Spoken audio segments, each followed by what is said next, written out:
तो चाइना अतरंगी बितरंगी दुनिया से अलग चलने के लिए जाना जाता है। अभी फाइनली चाइना ने यहाँ पर क्रिप्टो को पूरी तरीके से बैन कर दिया हुआ है। माइनिंग को, स्पॉट ट्रेडिंग, फ्यूचर ट्रेडिंग, आप फार्मिंग कर रहे हैं, होल्डिंग कर रहे हैं, यहाँ तक कि क्रिप्टो ओनरशिप यानी कि अगर आपकी है उसके लिए भी यहाँ पर जो है finally peoples of China bank, जैसे इंडिया की रिजर्व बैंक ऑफ इंडिया है, यूएसए की फेडरल बैंक ऑफ इंडिया है, उसी तरीके से पीपल्स बैंक ऑफ चाइना करके है, उसने ऑफिशियली अनाउंसमेंट कर दिया हुआ है कि क्रिप्टो को पूरी तरीके से चाइना में बंद कर दिया जा रहा है।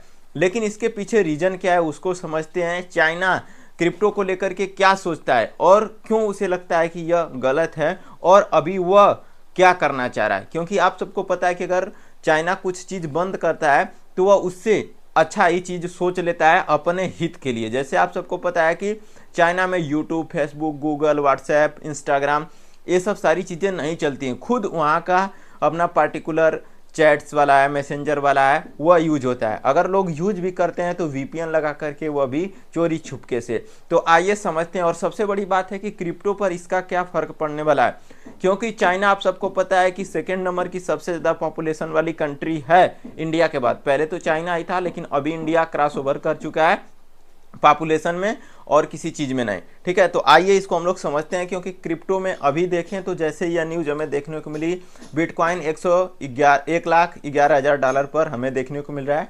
फिलहाल अभी वहीं पर कंसोलिडेट कर रहा है, लेकिन बिटकॉइन पर खतरा मंडराता हुआ नजर आ रहा है। चैनल पर नए हैं तो चैनल को सब्सक्राइब करके बेल आइकन जरूर दबाएं। टेलीग्राम ग्रुप से जुड़ जाएं। रियल टाइम में आपको लेटेस्ट इन्फॉर्मेशन अपडेट मिलती रहेगी। क्रिप्टो से रिलेटेड, मार्केट से रिलेटेड आपको लर्निंग वाली सारी चीज़ें मिलती रहेंगी।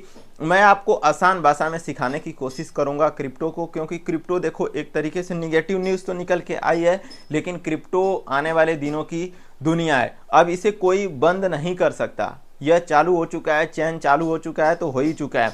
क्योंकि बिटकॉइन के जो ओनर थे, यानी कि जिन्होंने डेवलप किया था, सतोशी नाकामोटो, उन्होंने एक ही कोट बोला हुआ था कि अगर आप मेरी बातों से कन्विंस नहीं है, मेरी बातों से सहमत नहीं है, तो मेरे पास इतना टाइम नहीं है कि मैं आपको समझाता फिरता चलूं। अब आप देखिए बिटकॉइन की कीमत कितना है, करोड़ रुपए। एक बिटकॉइन की कीमत करोड़ रुपए है।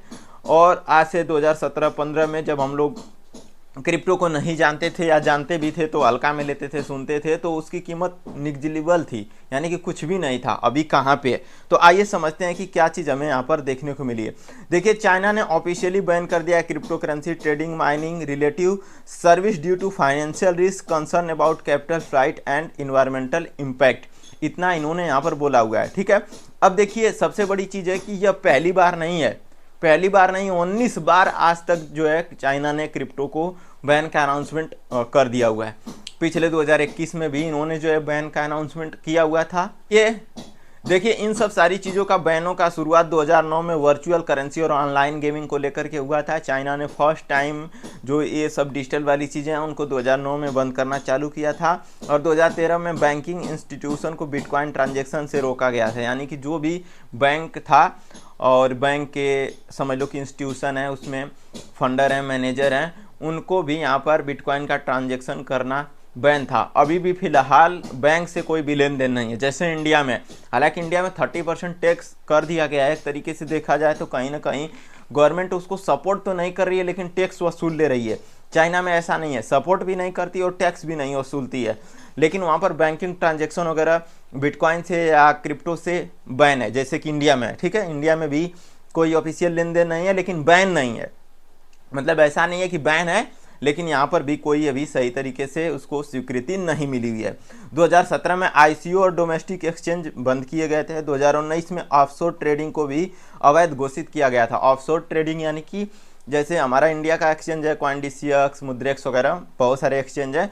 ऑफशोर एक्सचेंज क्या है, बाइनेंस हो गया, बाइबिट हो गया, ये सब ऑफशोर यानी कि बाहर के एक्सचेंज हैं। तो बाहर के एक्सचेंज का भी चाइना में बैन है। ठीक है, इंडिया में भी एक तरीके से देखा जाए तो बैन है, लेकिन जो लोग ये 5 रजिस्टर्ड हैं वो लीगल है। एक तरीके से देखा जाए तो लीगल फॉरेन एक्सचेंज क्या क्या है इंडिया में, बाइनेंस हो गया और आपका बाइबिट हो गया, और भी धीरे धीरे 5 रजिस्ट्रेशन करवा रहे हैं। 2021 में पूर्ण बैन लग गया था, जैसा कि मैंने बताया कि 19 बार अब तक ये न्यूज हमें देखने को मिल चुकी है, जिसमें से सबसे बड़ा बैन 2021 में लगा हुआ था, पूर्ण बैन, जिसमें ट्रेडिंग, माइनिंग प्लेटफॉर्म सब बंद कर दिए गए थे। और हुआ कुछ नहीं, अभी भी चलता हुआ नजर आ रहा है। तभी तो फिर से हमें अनाउंसमेंट देखने को मिल रहा है 4 साल बाद कुछ सख्ती बढ़ाई गई है, लेकिन नया बैन नहीं, सिर्फ पुरानी पॉलिसी की रीइंफोर्समेंट है। यानी कि 2021 वाली जो पॉलिसी थी उसी को अब स्ट्रिक्ट किया गया है कि भाई अब तो बंद ही करो। अच्छा, ऐसा ये सब क्यों कर रहे हैं, क्यों ये सब सारी चीज़ें हमें देखने को मिल रही हैं?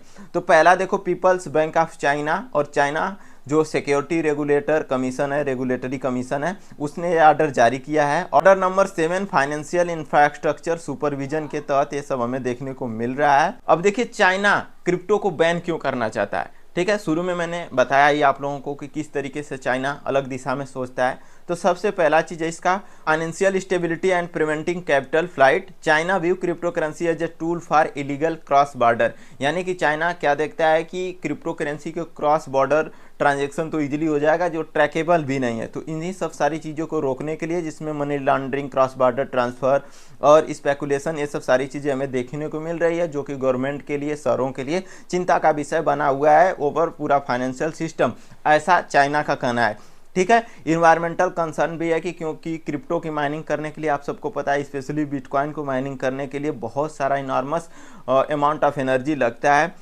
इन सब सारी चीज़ों को देखते हुए वो बैन करना चाहता है। और conflicting with China goal for carbon neutrality अब 2060। आप सबको पता है कि चाइना का एक विजन है कि 2060 तक पूरा कार्बन को न्यूट्रलाइज कर दिया जाए, कार्बन इमिशन जितनी भी चीज़ें हैं न्यूट्रल कर दिया जाए। और भाई इलेक्ट्रिसिटी कंज्यूम होगी, कोयले से बिजली बनेगी, क्योंकि आप सबको भी पता है बिटकॉइन की जो भी पजल है उसको सॉल्व करने के लिए, माइनिंग के लिए एक लार्ज नंबर ऑफ अमाउंट में इलेक्ट्रिसिटी चाहिए। इसी वजह से इंडिया में भी माइनिंग इसकी नहीं हो पाती है। इन्वायरमेंटल कंसर्न भी है, जो कि मैंने आपको बता दिया। और मेन इंपॉर्टेंट इसका और एक है जो डिजिटली देखा जाए तो maintain monetary control and promoting. कुछ दिन पहले सीबीडीसी के तहत आप लोगों ने भी एक चीज़ सुना होगा कि इंडिया भी एक डिजिटल करेंसी ई-रुपीज करके निकालने जा रही है। ठीक है, हालांकि उसका अभी यूज अब केस ज़्यादा नहीं दिखा। उसी के तहत चाइना भी यहाँ पर क्या कर रहा है, युआन ECNY इनका जो एक करेंसी है युआन, इसको काफ़ी ज़्यादा प्रायोरिटाइज करने के लिए ये सब बंद कर रहे हैं, जिससे क्या हो कि China is pushing it's on digital yuan. जो इनका डिजिटल युआन है उसको पुशिंग करने के लिए सारी चीज़ों को बंद किया जा रहा है, जिससे क्या हो कि उनका डिजिटल युआन पूरा कंट्रोल करे सारी चीज़ों को, फाइनेंशियल सिस्टम को, ट्रांजैक्शन के लिए, और यह हावी हो जाए। और इसको पूरा गवर्नमेंट सेंट्रलाइज तरीके से निगरानी करेगी, जो कि अंडर कंट्रोल ही रहेगा गवर्नमेंट को। आप सबको पता है कि चाइना लगभग सारी चीज़ों की निगरानी करता है, देखता है, लेकिन काफ़ी अच्छे तरीके से अपने देश को यूटिलाइज करता है और काफ़ी ग्रोथ पर भी है। सारी चीज़ें वहाँ पर कहीं ना कहीं हमें एक अलग दुनिया में चलती हुई नज़र आती है, जैसा कि हम लोगों ने रियल वीडियो को देखा हुआ है। इन्हीं सब सारी चीज़ों को लेकर के कंसर्न हमें देखने को मिल रहा है कि चाइना ने फिर से एक बैन यहाँ पर लागू कर दिया है क्रिप्टो में। आप लोग देखेंगे तो इस समय ट्विटर पे एक ही न्यूज़ देखने को मिल रही है कि China has ban crypto, fully crypto को बैन कर दिया हुआ है सारी चीज़ों को। कि ग्राउंड पर इसकी क्या इम्पैक्ट पड़ने वाला है उसको समझते हैं। देखिए, बैन तो सारी चीज़ें रहती है, लेकिन लोग चला लेते हैं। तो VPN से अभी भी लोग यूज कर सकते हैं, खास करके डिसेंट्रलाइज फाइनेंस, डेफी वाला, डिसेंट्रलाइज वाला जितना भी है, ऑफशोर एक्सचेंज जितना है, उनके लिए दिक्कत होगी। तो हो सकता है कि VPN से भी यूज ना हो, लेकिन हो जाता है। फिर भी अगर पूरी तरीके से एक्सचेंज वहाँ से हटना ही चाहे तो अलग चीज़ें हैं। हालांकि लोग यूज करते हैं, उसी तरीके से कर रहे हैं, और उसको पूरी तरीके से कहीं पर भी आप जो है क्रिप्टो को बैन नहीं कर सकते। भले ही आप रूल रेगुलेशन लगा दें, बिहार में भी शराब बंद है, गुजरात भी ड्राई स्टेट है, लेकिन सब लोग पीते हैं, अच्छे से पीते हैं। हाँ, थोड़ा सा रिस्ट्रिक्शन होता है, आसानी से सारी चीज़ें नहीं हो पाती। अच्छा, अभी आप लोग देख रहे होंगे कि बिटकॉइन काफ़ी ज़्यादा क्रेज किया हुआ है, और डोनाल्ड ट्रंप को लेकर के भी, और चाइना ने अभी जो अभी न्यूज़ दिया है उसको लेकर के भी। लेकिन दोस्तों, ऐसा बहुत बार चाइना ने किया हुआ है। जैसा कि मैंने शुरू में बोल दिया है कि क्रिप्टो को अब रोकना जो है आसान नहीं है, बिल्कुल नामुमकिन है। तो इसलिए आप लोग क्रिप्टो को सीखते रहिए, क्योंकि आने वाले दिनों में यह फ्यूचर होने वाला है, जहाँ तक मुझे लगता है। तो सीखते रहिए, एक अपना जीवन का हिस्सा कह सकते हैं, एक अपना ज्ञान का हिस्सा क्रिप्टो में भी आप बांटते रहिए, सीखते रहिए, जिससे आने वाली दुनिया में आप फाइनेंशियल स्टेबिलिटी खुद का जरूर यहाँ पर ला सकते हैं। ठीक है, कि आने वाले दिनों में इंडिया भी क्रिप्टो को बैन नहीं करेगी। सुन लो, बैन नहीं करेगी बल्कि इसे लीगल करेगी और सही तरीके से इसका रूल एंड रेगुलेशन बनेगा। अभी जो भी इंडियन गवर्नमेंट में जो भी ऊपर बैठे लोग हैं उनको ज़्यादा इन सब सारी चीज़ों का जानकारी नहीं है, कॉमर्स से पढ़ के आए हैं, क्या ही पता उनको कि किस तरीके से किया जाए,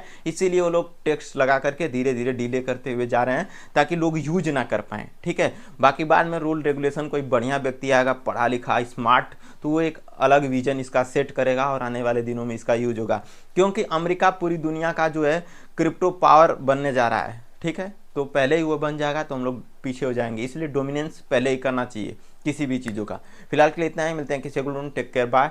आने वाले दिनों में सब कुछ सही होने वाला है। Thank you.